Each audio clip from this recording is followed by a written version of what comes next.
Hello, welcome back to my YouTube channel. അപ്പം നമുക്കിന്ന് കുറച്ച് ബിരിയാണി ഉണ്ടാക്കിയാലോ? അപ്പോൾ അതിന് വേണ്ടിയിട്ട് എന്തൊക്കെയാണ് വേണ്ടതെന്ന് നമുക്ക് നോക്കാം. ആദ്യം നമുക്ക് മാരിനേഷൻ പ്രോസസ്സാണ് നടക്കുന്നത്. അതിന് വേണ്ടിയിട്ട് നമ്മൾ ചിക്കനിലേക്ക് കുറച്ച് മഞ്ഞൾപ്പൊടി ആഡ് ചെയ്ത് കൊടുക്കുന്നുണ്ട്. എരിവിനാവശ്യമുള്ള നമ്മളെ മുളക് പൊടിയാണ് അടുത്തതായിട്ട് ആഡ് ചെയ്ത് കൊടുക്കുന്നത്. കാശ്മീരി ചില്ലി പൗഡർ ഞങ്ങളിവിടെ ഇല്ലായിരുന്നു, അതുകൊണ്ട് അത് ആഡ് ചെയ്തിട്ടില്ല. പിന്നെ മുളക് പൊടി കുറച്ചാണ് ആഡ് ചെയ്തത്, കാരണം മോനും കൂടി കഴിക്കാനുള്ളതും കൊണ്ടാണ്. നിങ്ങൾക്ക് സ്പൈസസ് കുറച്ച് അധികം ആഡ് ചെയ്ത് കൊടുക്കുക കേട്ടോ. അതിനുശേഷം ഞാൻ ആഡ് ചെയ്ത് കൊടുക്കുന്നത് ഗരം മസാല പൊടിയാണ് കേട്ടോ, ഗരം മസാല പൗഡർ. അപ്പോൾ അത് ആഡ് ചെയ്ത് കൊടുത്തു. അതും കൂടി ആഡ് ചെയ്തതിന് ശേഷം ഞാൻ ആഡ് ചെയ്യുന്നത് കുറച്ച് ഉപ്പാണ് കേട്ടോ. അതായത് ആവശ്യത്തിനുള്ള ഉപ്പ് ആഡ് ചെയ്ത് കൊടുക്കുന്നുണ്ട്.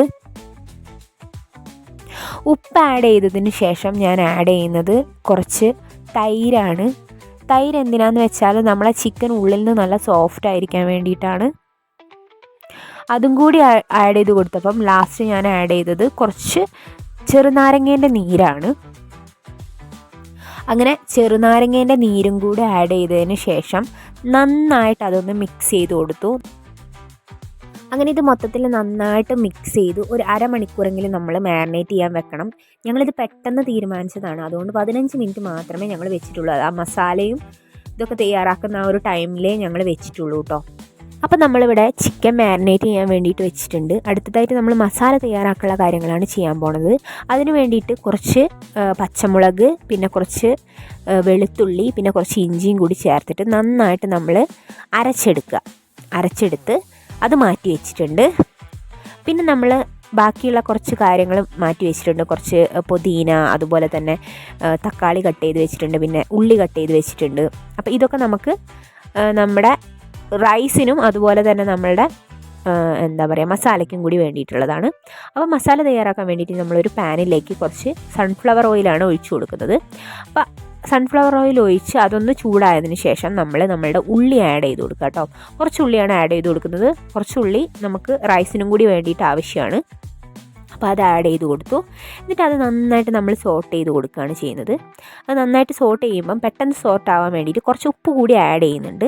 അങ്ങനെ ഉപ്പും കൂടി ആഡ് ചെയ്തിട്ട് അത് നന്നായിട്ട് ഞാൻ സോട്ട് ചെയ്ത് കൊടുക്കുകയാണ്. അപ്പം നമ്മുടെ ഉള്ളി ഏകദേശം സോട്ടായിട്ട് ഇതേ അവസ്ഥയിലാണ് വന്നിരിക്കുന്നത്. ഇനി ചെറുതായിട്ട് കുറച്ചുകൂടി ഒന്ന് സോട്ടായാൽ മതി. അപ്പം നമ്മളുടെ ഉള്ളി ഇതാ ഏകദേശം സോട്ടായിട്ടുണ്ട് കേട്ടോ. അപ്പോൾ ഈ ഒരു രീതിയിലെത്തുന്ന സമയത്ത് നമ്മൾ ബാക്കിയുള്ള കാര്യങ്ങൾ ആഡ് ചെയ്ത് കൊടുക്കാം. അപ്പോൾ അതിന് വേണ്ടിയിട്ട് ഞാൻ ബാക്കി ആഡ് ചെയ്യുന്നത് കുറച്ച് നമ്മളുടെ മുറിച്ച് വെച്ച തക്കാളിയാണ് കേട്ടോ. ഈ തക്കാളിയും കൂടി ആഡ് ചെയ്തിട്ട് നമ്മൾ നന്നായിട്ടൊന്ന് സോട്ട് ചെയ്ത് കൊടുക്കുക കേട്ടോ.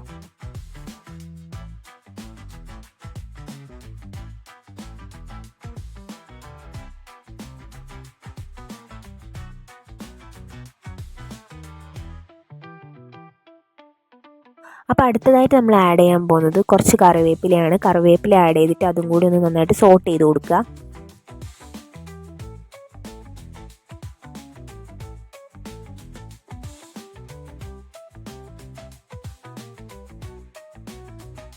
ഉള്ളി തക്കാളി മിക്സസൊക്കെ നന്നായിട്ട് സോട്ട് ചെയ്തതിന് ശേഷം അടുത്തതായിട്ട് നമ്മൾ ആഡ് ചെയ്യാൻ പോകുന്നത് മഞ്ഞൾപ്പൊടി, അതുപോലെ തന്നെ മുളക് പൊടി. എന്നിട്ട് അത് നന്നായിട്ടൊന്ന് സോട്ട് ചെയ്ത് കൊടുക്കുക. മസാലയൊക്കെ ചേർത്ത് നന്നായിട്ട് സോട്ട് ചെയ്തതിന് ശേഷം അതിൻ്റെ ഇടയിൽ കുറച്ചൊരു ഗ്യാപ്പ് കൊടുക്കണം കേട്ടോ. കുറച്ചൊരു ഗ്യാപ്പ് ഉണ്ടാക്കിയിട്ട് അതിനകത്തേക്ക് കുറച്ച് സൺഫ്ലവർ ഓയിൽ ഒഴിച്ചു കൊടുക്കുക. അതിനുശേഷം നമ്മളിവിടെ അരച്ച് വെച്ച ഇഞ്ചി, വെളുത്തുള്ളി, അതുപോലെ തന്നെ മുളകിൻ്റെയും കൂടി പേസ്റ്റ് അതിൻ്റെ അകത്തേക്ക് ആഡ് ചെയ്ത് കൊടുക്കണം കേട്ടോ. എന്നിട്ട് അത് അതിനുള്ളിൽ വെച്ചിട്ടൊന്ന് ആ എണ്ണയിൽ വെച്ചൊന്ന് സോട്ട് ചെയ്തിട്ട് അത് മൂടി വെച്ചിട്ട് അത് കുറച്ച് നേരം ഒന്ന് വേവിച്ചെടുക്കണം കേട്ടോ.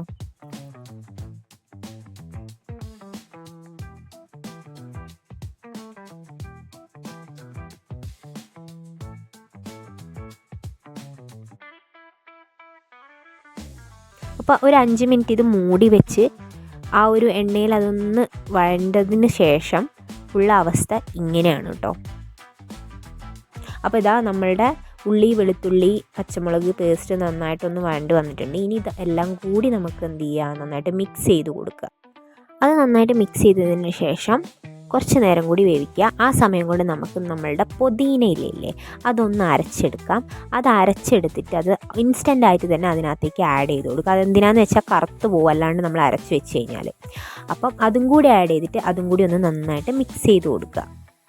ഇനി നമ്മൾ അതിനകത്തേക്ക് ഒരു സീക്രട്ട് ഇൻഗ്രീഡിയൻറ്റ് കൂടി ആഡ് ചെയ്യുന്നുണ്ട്. അതിൻ്റെ ടേസ്റ്റ് കൂട്ടാൻ വേണ്ടിയിട്ട് കുറച്ച് പഞ്ചസാരയാണ് കേട്ടോ. കുറച്ച് പഞ്ചസാരയും കൂടി നമ്മൾ ആഡ് ചെയ്തിട്ട് അതും നന്നായിട്ടൊന്ന് സോട്ട് ചെയ്ത് കൊടുക്കുക കേട്ടോ.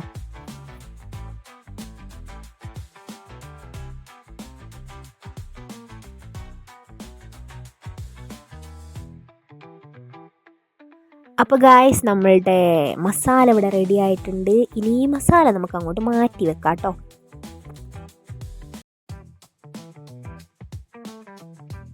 അടുത്തതായിട്ട് നമ്മളുടെ മാരിനേറ്റ് ചെയ്ത് വെച്ച ചിക്കൻ നമുക്ക് പൊരിച്ചെടുക്കാം. അപ്പോൾ ഇവിടെ എണ്ണ ചൂടായിട്ടുണ്ട്. അപ്പോൾ അതിനകത്തേക്ക് ഓരോ ചിക്കനായിട്ട് നമുക്ക് ഇട്ട് കൊടുക്കാം. അപ്പോൾ ഇതാ നമ്മളെ ചിക്കനും നമ്മൾ പൊരിച്ചെടുക്കുകയാണ് കേട്ടോ. അപ്പോൾ അടുത്തതായിട്ട് നമ്മൾ റൈസ് തയ്യാറാക്കുകയാണ്. അതിന് വേണ്ടിയിട്ട് കുറച്ച് ഡാൽഡ ചേർക്കുന്നുണ്ട്. ഡാൽഡ ചേർത്തതിന് ശേഷം അതിനകത്തേക്ക് കുറച്ച് നെയ്യ് കൂടി ചേർക്കുന്നുണ്ട് കേട്ടോ. അങ്ങനെ നെയ്യും കൂടി ചേർത്തിട്ട് നമ്മൾ അതിനകത്തേക്ക് നമ്മുടെ മാറ്റി വെച്ച കുറച്ച് ഉള്ളി ഉണ്ടല്ലോ, ആ ഉള്ളിയാണ് നമ്മൾ ആഡ് ചെയ്ത് കൊടുക്കുന്നത്. അപ്പോൾ ഉള്ളി ആഡ് ചെയ്തിട്ട് നമുക്ക് നന്നായിട്ടൊന്ന് സോട്ട് ചെയ്ത് കൊടുക്കാം കേട്ടോ. അങ്ങനെ ഉള്ളി സോട്ട് ചെയ്യുന്ന സമയം കൊണ്ട് തന്നെ നമ്മൾ എന്ത് ചെയ്യുക, നമ്മളെ സ്പൈസസും കൂടി ആഡ് ചെയ്യുന്നുണ്ട്. അതായത് നമ്മൾ കുറച്ച് ഗ്രാമ്പൂ, പട്ട, ഏലക്കായും കൂടി ആഡ് ചെയ്യുന്നുണ്ട്. അതൊന്ന് ചതച്ചിട്ടാണ് ആഡ് ചെയ്യുന്നത്. അപ്പോൾ ആ ഫ്ലേവർ അതിനകത്തേക്ക് വരാൻ വേണ്ടിയിട്ടാണ് കേട്ടോ. അതിനുശേഷം നമ്മൾ ആഡ് ചെയ്യുന്നത് കുറച്ച് ഇഞ്ചി വെളുത്തുള്ളി പേസ്റ്റ് ഉണ്ടായിരുന്നല്ലോ, ഇഞ്ചി വെളുത്തുള്ളി മസാലയിലേക്ക് ചേർത്താൻ ആ ഇഞ്ചി വെളുത്തുള്ളി മുളകിൻ്റെ പേസ്റ്റ് ഇച്ചിരി ഞാൻ ഇതിനകത്തേക്ക് ആഡ് ചെയ്ത് കൊടുക്കേണ്ടത്. അതായത് ഈ ഒരു റൈസിൻ്റെ കൂട്ടിലേക്ക്, കാരണം നല്ലൊരു ഫ്ലേവർ ആയിരിക്കും റൈസിന്. അങ്ങനെ ഒന്ന് ചെയ്ത് നോക്കാത്തവരാണെങ്കിൽ കേട്ടോ. അടുത്തതായിട്ട് നമ്മളിതിലേക്ക് ആഡ് ചെയ്യുന്നത് ഗ്രേറ്റ് ചെയ്ത് വെച്ച കുറച്ച് ക്യാരറ്റാണ് കേട്ടോ. അതും കൂടി ആഡ് ചെയ്തിട്ട് നന്നായിട്ട് മിക്സ് ചെയ്ത് കൊടുക്കുക. ബിരിയാണിക്കൊരു മഞ്ഞ കളർ വരണ്ടേ, അപ്പോൾ അതിന് വേണ്ടിയിട്ട് ഞങ്ങൾ നാച്ചുറൽ ഇൻഗ്രീഡിയൻ്റ് ആയിട്ടുള്ള മഞ്ഞളാണ് ആഡ് ചെയ്ത് കൊടുക്കുന്നത് കേട്ടോ. അതും കൂടി എണ്ണയിൽ ആഡ് ചെയ്യുകയാണെങ്കിൽ നല്ലൊരു കളറായിരിക്കും നമ്മളുടെ റൈസിന് കിട്ടുക.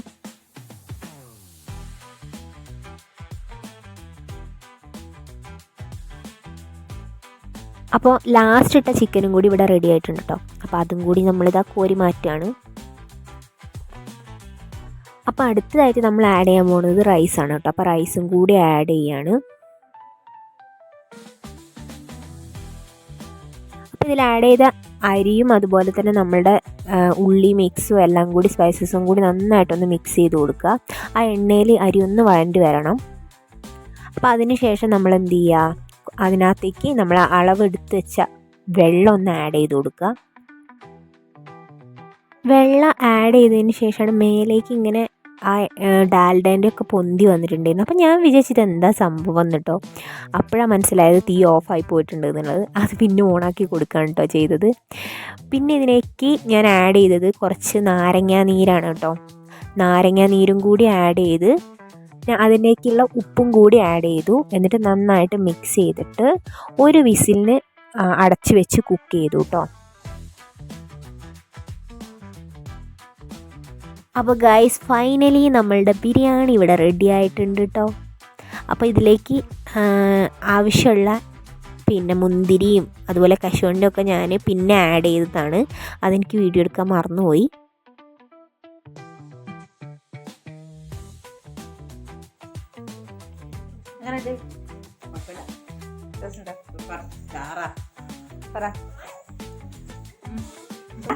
നിനക്ക് ഇഷ്ടായോ?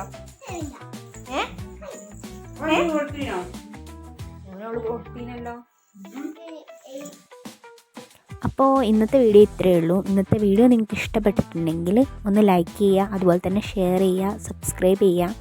അപ്പോൾ നെക്സ്റ്റ് വീഡിയോ വരുന്നത് വരെ ബായ്, താങ്ക് യു.